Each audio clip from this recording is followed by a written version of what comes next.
गोपी उद्धव संवाद सुना, जिसमें भगवान समझा रहे हैं कि इस पूरे संसार में अगर सबसे ऊपर कुछ है तो वो है प्रेम। कौन सा प्रेम? निस्वार्थ प्रेम, जिस प्रेम में कोई स्वार्थ नहीं है। और भगवान की हर लीला आपको यही सिखाती है। आप कोई भी लीला उठाकर देखिए, भगवान अंत में सार यही दे रहे हैं कि निस्वार्थ प्रेम अगर है तो सब हो सकता है। और ये जरूरी नहीं कि प्रेम का अर्थ केवल लड़का लड़की के बीच का प्रेम है, ये किसी भी रिश्ते का प्रेम हो सकता है। तो चाहे पति पत्नी के बीच का प्रेम है, भाई बहन के बीच का प्रेम है, भाई भाई के बीच का प्रेम है, माँ बाप संतान के बीच का प्रेम है, मित्रों के बीच का प्रेम है, गुरु शिष्य के बीच का प्रेम है। लेकिन अगर प्रेम है तो वो निस्वार्थ होना चाहिए, उसमें कोई स्वार्थ नहीं होना चाहिए। आइए आज का प्रसंग हम इसी बात के साथ शुरू करते हैं कि भगवान अपनी हर लीला से क्या सीख दे रहे हैं।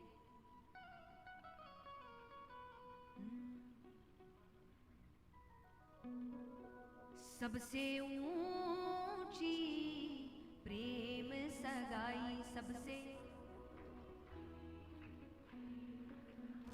सबसे ऊंची प्रेम सगाई सबसे। और ये प्रसंग आ जाएगा दुर्योधन भगवान को अपनी तरफ लाने के लिए उनके लिए 56 भोग बनवाते हैं। लेकिन भगवान ने क्या किया? दुर्योधन का मेवा त्यागे साग विदुर घर खाई, कि दुर्योधन का मेवा त्यागे साग विदुर घर खाई। क्यों?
और जैसा मैंने कहा, भगवान की कोई भी लीला उठाई भगवान सीख यही दे रहे हैं। जैसे कि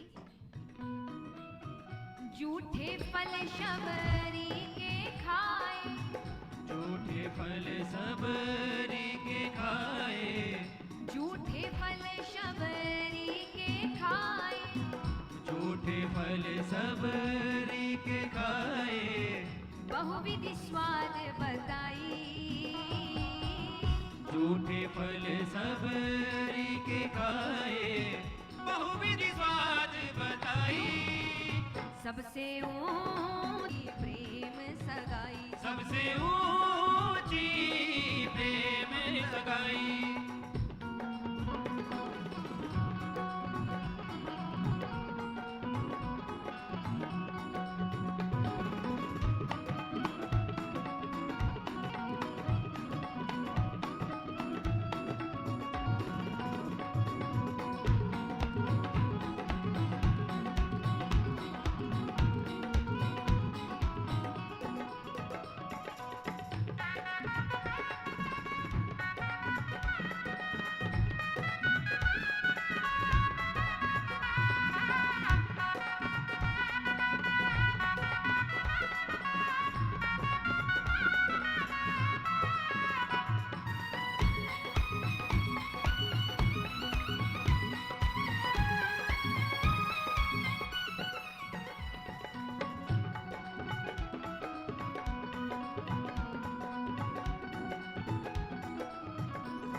प्रेम की बात आती है, भक्त की बात आती है, भगवान ने भक्तों के लिए ऐसे ऐसे काम किए हैं जो कोई सोच ना सके। हम और आप साधारण से लोग हैं, फिर भी हम इतना सोचते हैं कि हम ये नहीं कर सकते, हम वो नहीं कर सकते, या ये हमारा काम है।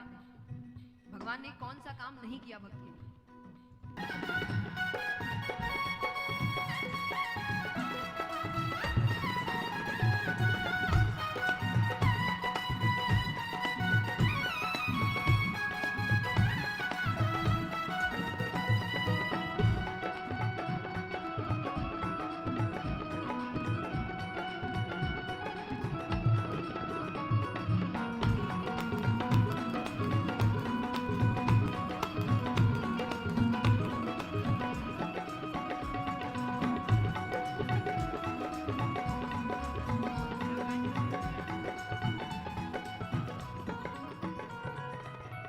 बात बताइए, इस पूरी दुनिया को नाच कौन नचा रहा है?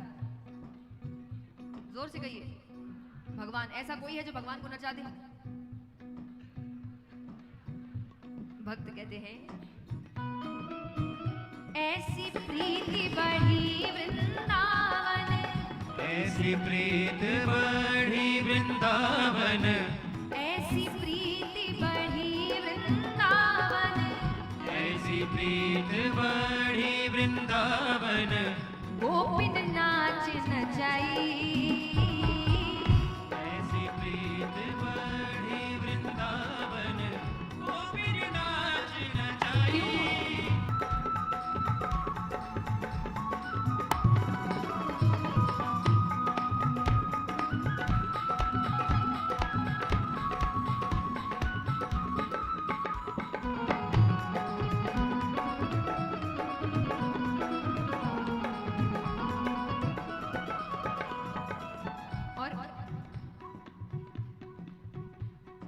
मैंने कुछ दिन पहले भी आपसे ये बात कही थी कि बड़ी सुंदर बात पढ़ी मैंने, कही कि हर जगह से हार कर व्यक्ति जब भगवान के पास आता है तब भगवान कहते हैं कि बता तेरा अपना कौन है। तो हर जगह चले गए, हर किसी से उम्मीदें लगा ली, हार कर अंत में व्यक्ति भगवान के पास आ रहा है कि अब ये जिंदगी, ये मन, ये सब मैंने आपको दिया, अब आप ही देखो क्या करना है, मुझसे तो नहीं समझ रही है। भक्त कहता है,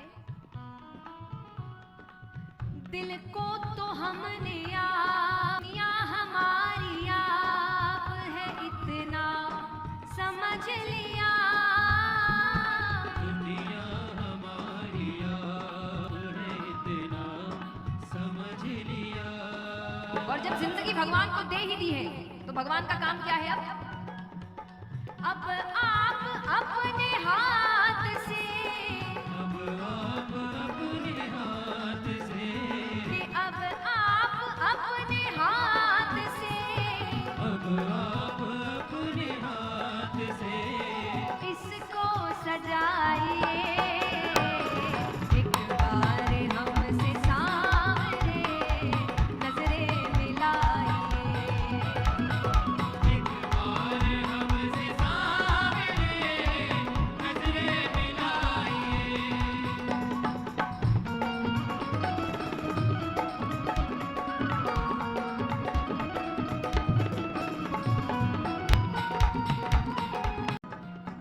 इस दरबार से बाहर हर व्यक्ति अलग है, उनके नाम अलग है, उनकी पहचान अलग है, उनके विचार अलग है, उनके रिश्ते नाते अलग हैं, लेकिन अंदर आने के बाद सब एक है।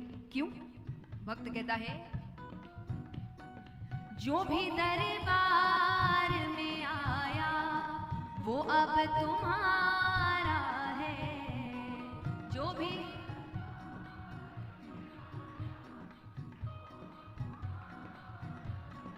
और तू ही साथी, तू ही माझी, तू किनारा है, तू ही साथी।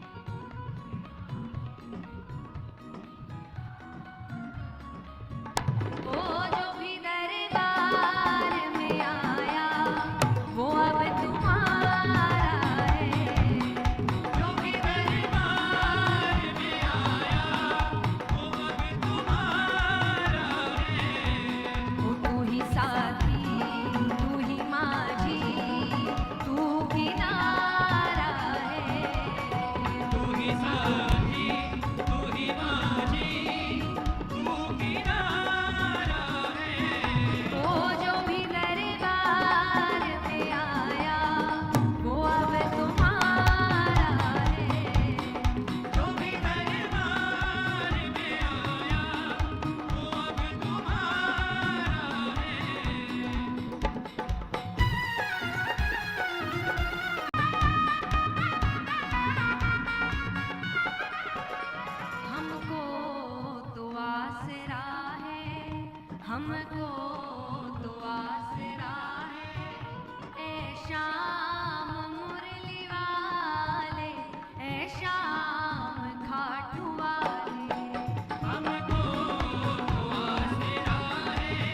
कई बार कई भक्त ऐसे होते हैं जिनका नियम होता है कि साल में एक ना कोई तीर्थ स्थल जाते हैं, हर साल जाते हैं। कोई खाटू श्याम जी जाता है, कोई वृंदावन जाता है, कोई सालासर जाता है, कोई झुंझुनू जाता है।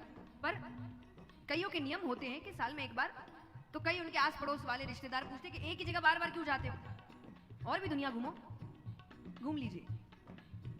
लेकिन अंत में सार यही निकलेगा कि जो सच्चे प्रेमी हैं वो जवाब देते हैं, जगत के रंग क्या देखूं, जगत के रंग क्या देखूं, जगत के तेरा दीदार काफी है, तेरा दीदार काफी है। जगत के रंग क्या देखूं, जगत के रंग क्या देखूं, तेरा दीदार काफी है, तेरा दीदार काफी है। और कल हमने बात की थी कि वृंदावन में दर्शन कैसे होते हैं, बार बार पर्दा करते रहते, वो आंख नहीं मिलने देते। और इसके पीछे कारण है कि कहते हैं कि ज्यादा समय तक अगर आंख मिले तो व्यक्ति वहीं का हो जाता है, वो बाकी सब भूल जाता है। तो इसलिए वो आपसे आंख मिलने ही नहीं देते। पर उनको क्या पता, तेरा दीवाना बनने को, तेरा दीवाना बनने को, तेरा नजर का वार काफी है, नजर का वार काफी है, तेरा दीवाना बनने को, तेरा दीवाना बनने को, नजर का वार काफी है, नजर का वार काफी है। क्यों भटकूं गैरों के दर पे, भटकूं गैरों के दर पे, क्यों भटकूं गैरों के दर पे, भटकूं गैरों के दर पे, तेरा दरबार काफी है, तेरा दरबार काफी है, तेरा श्रृंगार काफी है, तेरा श्रृंगार काफी है, श्याम परिवार काफी है, श्याम परिवार काफी है। जगत के रंग क्या देखूं, तेरा दीदार काफी है। बोलिए खाटू नरेश की।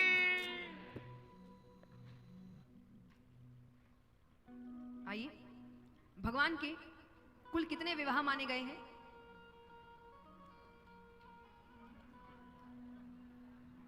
16,108 पूर्ण रूप से विवाह केवल रुक्मणी जी के साथ हुआ।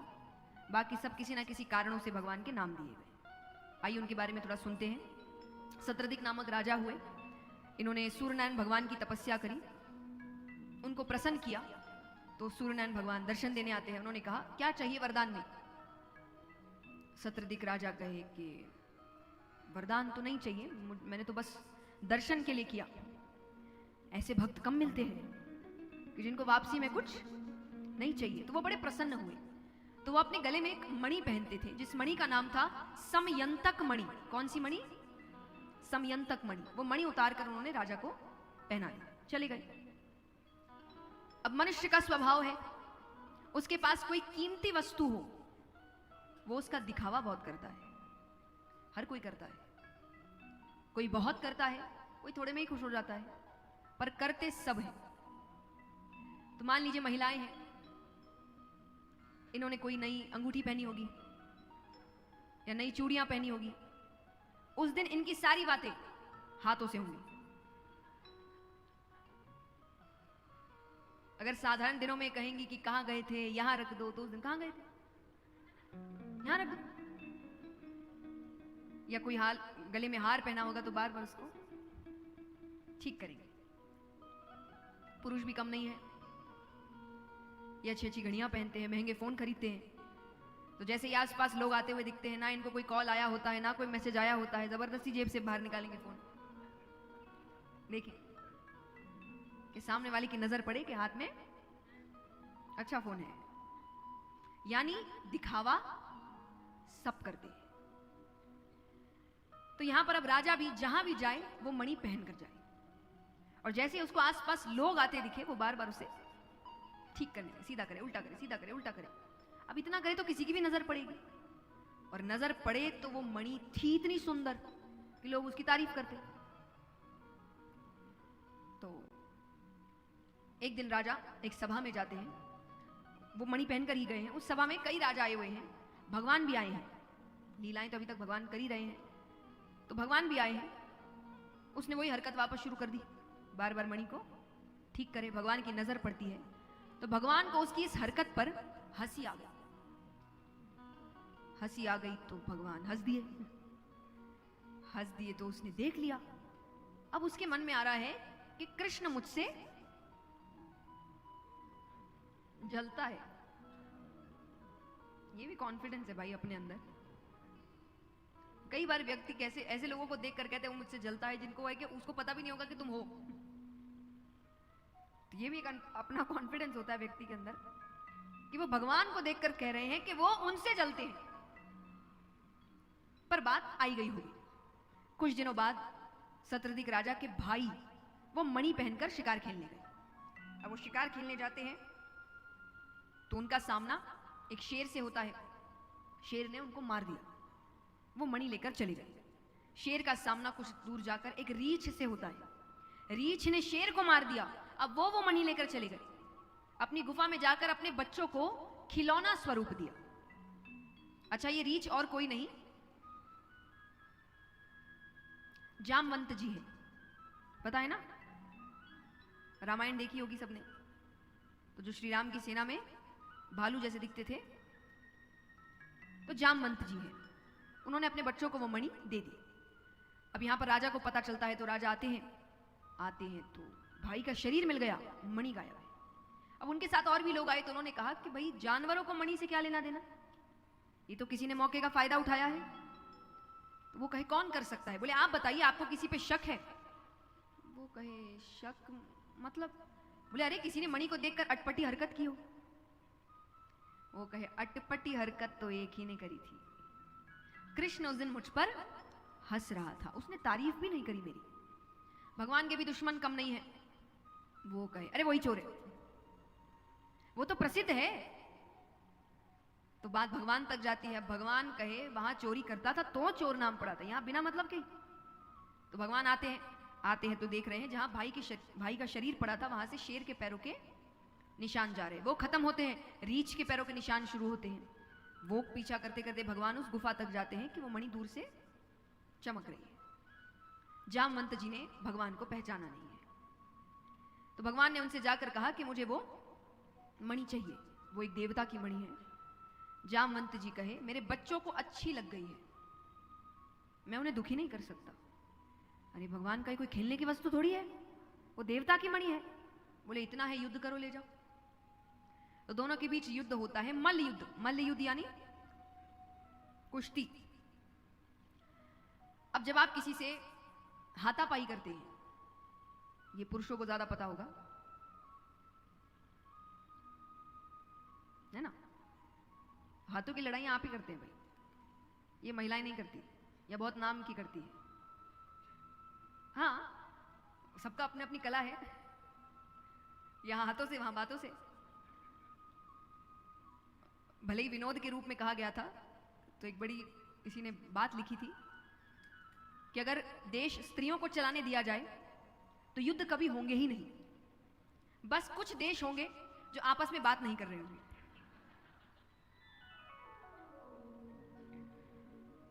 तो हाथापाई तो पुरुष ज्यादा समझेंगे कि जब आप किसी से हाथापाई करते हैं तो 1-2 मिनट में ही दोनों ही समझ जाते हैं कि कौन कितना शक्तिशाली है, कि कौन पीटने वाला है और कौन पिटने वाला है।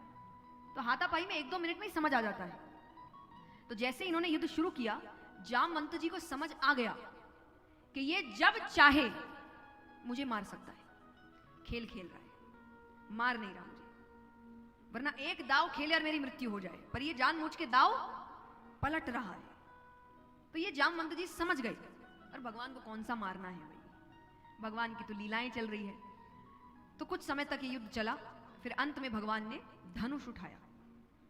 धनुष उठाकर जैसे ही भगवान बाण खींचते हैं कि जामवंत जी को साक्षात मर्यादा पुरुषोत्तम श्री राम के दर्शन होते हैं। बोलिए श्याम रामचंद्र भगवान की। राम जी के दर्शन होते ही जामवंत जी ने चरणों को पकड़ लिया। प्रभु मैंने आप पर हाथ उठाया।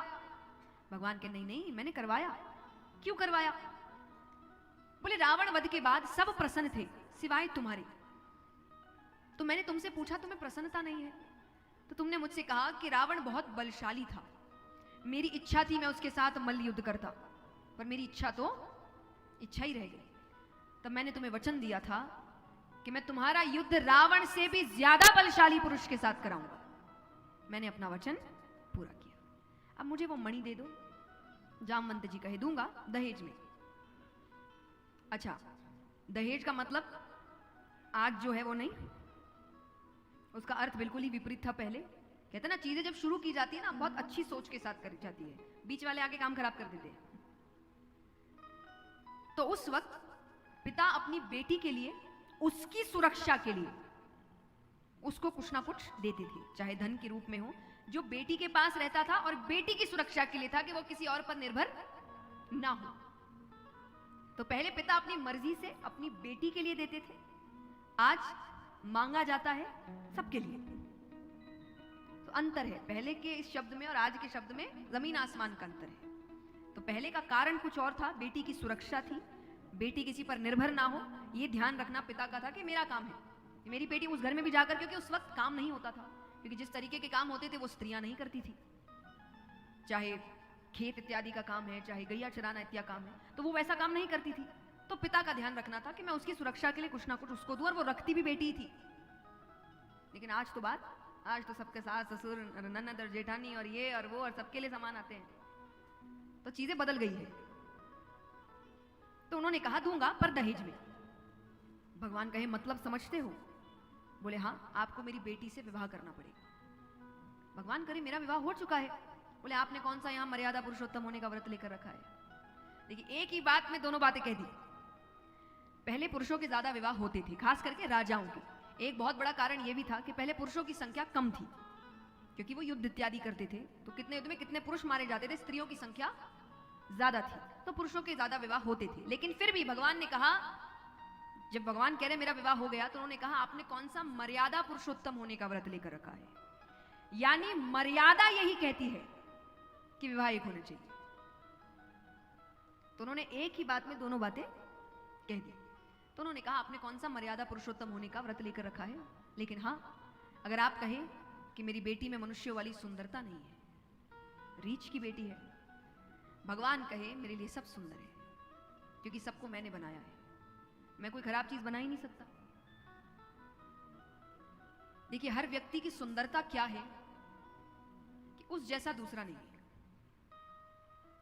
कितनी सुंदर बात है ये। आज आप इतने लोग बैठे यहां पर, हर व्यक्ति एक दूसरे से अलग है।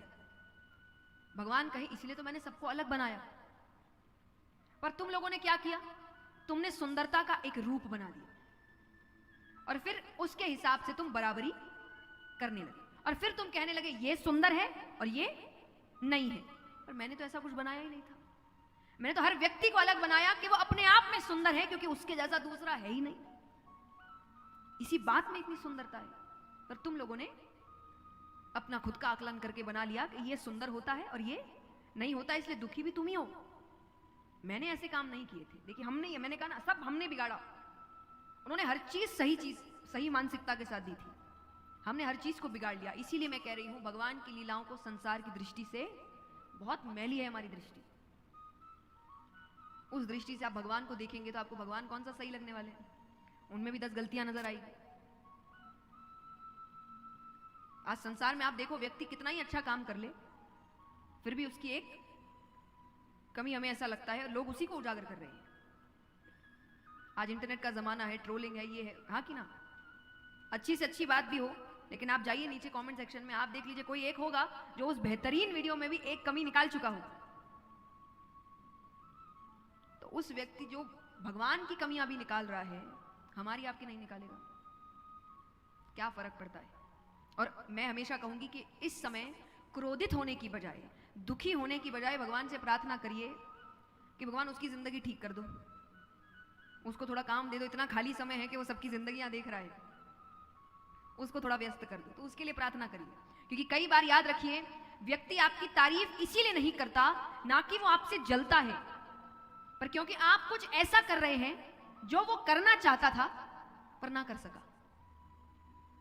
तो अपनी हीन भावना वो आप पर उतार रहा है, आपको कहकर, आपको नीचा दिखाकर। आप नीचा नहीं है, वो उसकी खुद की दिक्कतें हैं जो वो आप पर उतार रहा है। जैसे हम कहते हैं कि कई बार बाहर का गुस्सा घर पे उतारना, जिसपे बस चलता है उसी पे उतरता है। और सबसे बड़ी विडंबना है, और ये देखिए मैं सबके लिए कहूंगी, ये कोई पुरुष या सिर्फ एक स्त्री या एक पुरुष पे नहीं है, जो भी बाहर का गुस्सा अपने घर पे उतार रहा है ये उसके लिए है, क्योंकि आज काम दोनों ही कर रहे हैं बाहर। तो व्यक्ति बाहर तो चुपचाप सर झुका के खड़ा रहता है, एक शब्द उसके मुंह से निकलता नहीं है। जो लोग कहते हैं ना, यहाँ कितने लोग हैं जो कहते हैं कि भाई उनको गुस्सा बड़ी जल्दी आता है, हाथ उठाना, हमको ये परेशानी है कि हमको गुस्सा बहुत जल्दी आ जाता है, हाथ उठाइए। कौन कौन कहता है? सब झूठे, सबसे बड़ा झूठ है ये, क्योंकि अगर गुस्सा जल्दी आता तो सब पे आता, हमें सब पे नहीं आता। जब हमको पता है सामने हमसे शक्तिशाली है, हमारी ही दिक्कत हो जाएगी, तब तो व्यक्ति चुपचाप खड़ा रहता है। अपने बॉस के सामने किसी को गुस्सा नहीं आता, तब तो सर झुका के खड़े रहते हैं, लेकिन वो पूरा गुस्सा घर पे आकर चाहे पति पत्नी पर उतार रहा है, पत्नी पति पर उतार रही है, माँ बाप बच्चों पर उतार रहे हैं, बच्चे माँ बाप पे उतार रहे हैं। और सबसे अजीब बात है कि ये सब करने के बाद भी व्यक्ति कहता है कि अब तुम्हारे सामने भी सोच के बोले क्या? अरे भाई मेरे ही सामने सोच के बोलो,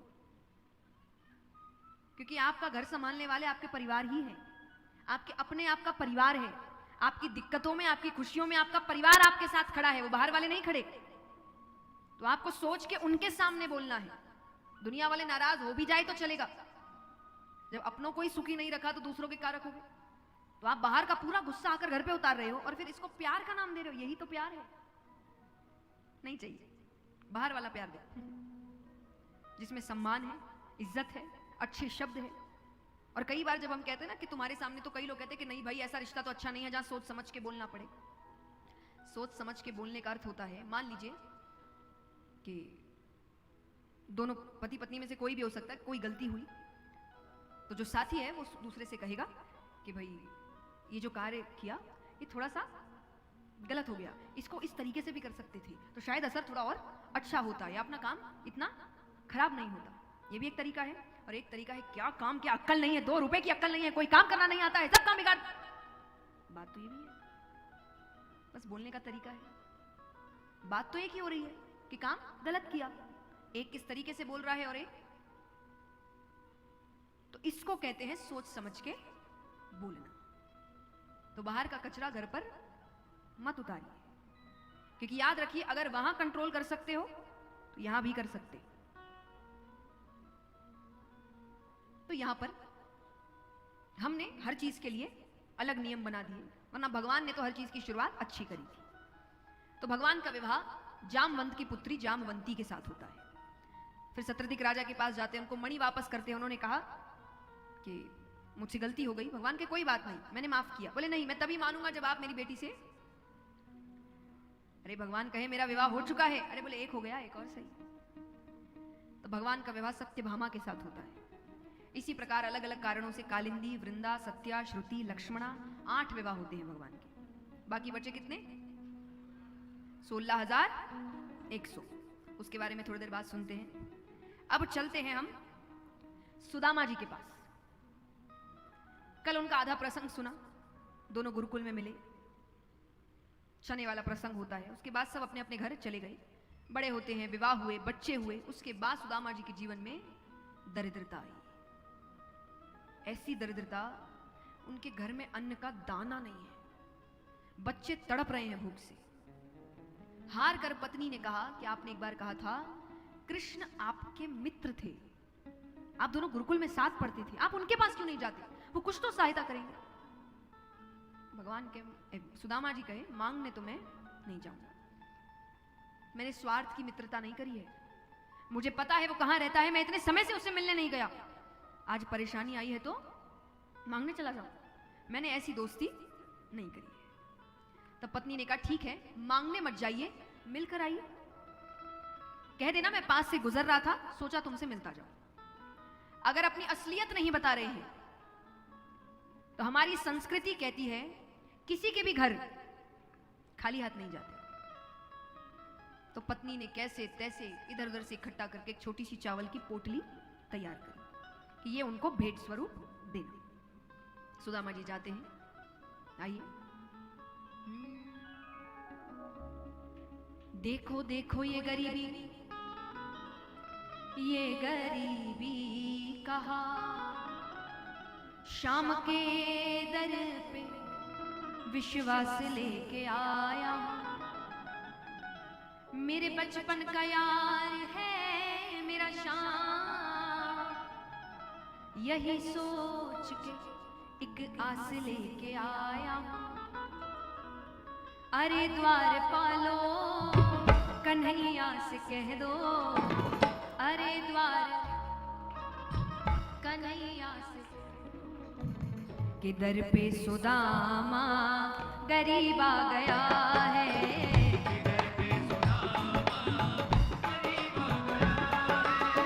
अरे द्वार पालो कन्हैया से कह दो, अरे द्वार पालो कन्हैया से कह दो कि दर पे सुदामा गरीब आ गया है।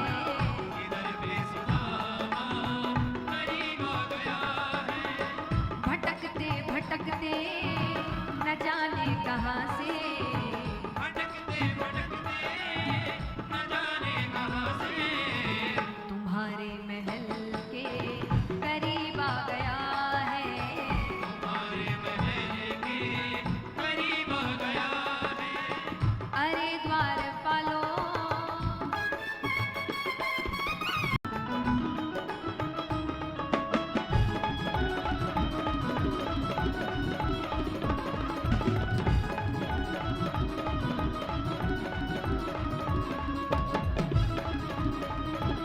है पगड़ी न तन पे है जामा, न सर पे है पगड़ी न तन पे है जामा।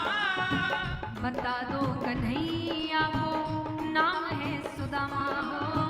बता दो कन्हैया को नाम है सुदामा हो। बता दो कन्हैया को नाम है सुदामा हो। बता दो कन्हैया को नाम है सुदामा।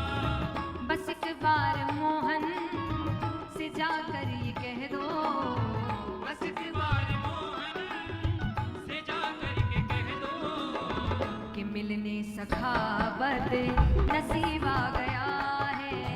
कि मिलने सखावत नसीब आ गया है। अरे द्वार पालो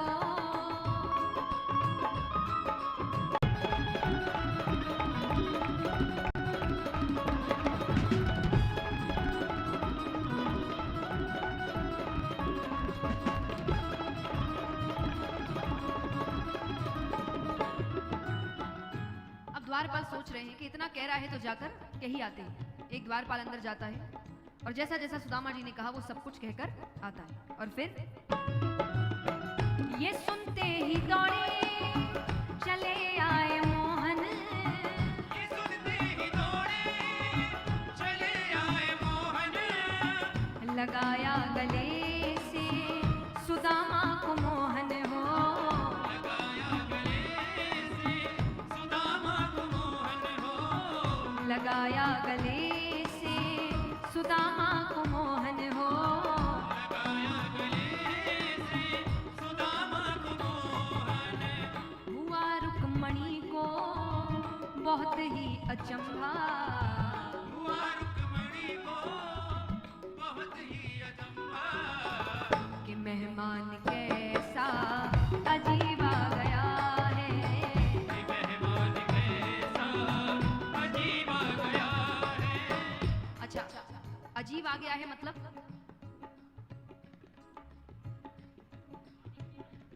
ना, ये टीवी की गलतियां हैं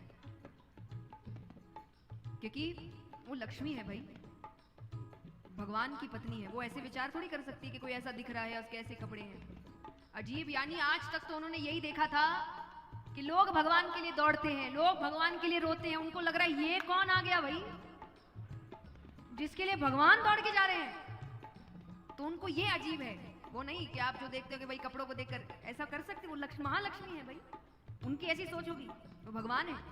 तो वो इस हिसाब से कह रही है कि आज कौन आया है जिसके लिए भगवान इतने पागल हो रहे हैं। तो ये अर्थ है इस लाइन का।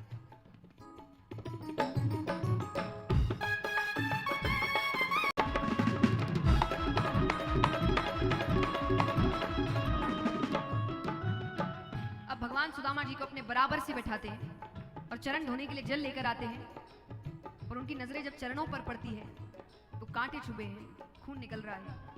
भगवान को बहुत रोना आ रहा है, इसलिए कहा गया है कि भगवान ने आंसुओं से चरण, यानी कि वो इतना रोए हैं और उनको ऐसा लग रहा है कि ये मेरे पास पहले क्यों नहीं आया। आपको भगवान को बुलाना पड़ता है। सुदामा जी के आते ही भगवान ने सब ठीक कर दिया था, पर भगवान को लग रहा है पहले आ जाता तो मैं और पहले ठीक कर देता। भगवान कहते हैं बराबर से अपने सुदामा बैठाए, बराबर से अपने सुदामा बैठाए, चरण आंसुओं से श्याम ने धुलाए हो, चरण आंसुओं से श्याम ने धुलाए हो, चरण आंसुओं से श्याम ने धुलाए हो, चरण आंसुओं से श्याम ने धुलाए। रोते कन्हैया रोते सुदामा, रोते कन्हैया रोते सुदामा, मित्रता में कैसा भाव आ गया है, मित्रता में कैसा भाव आ गया है। अरे द्वारपालो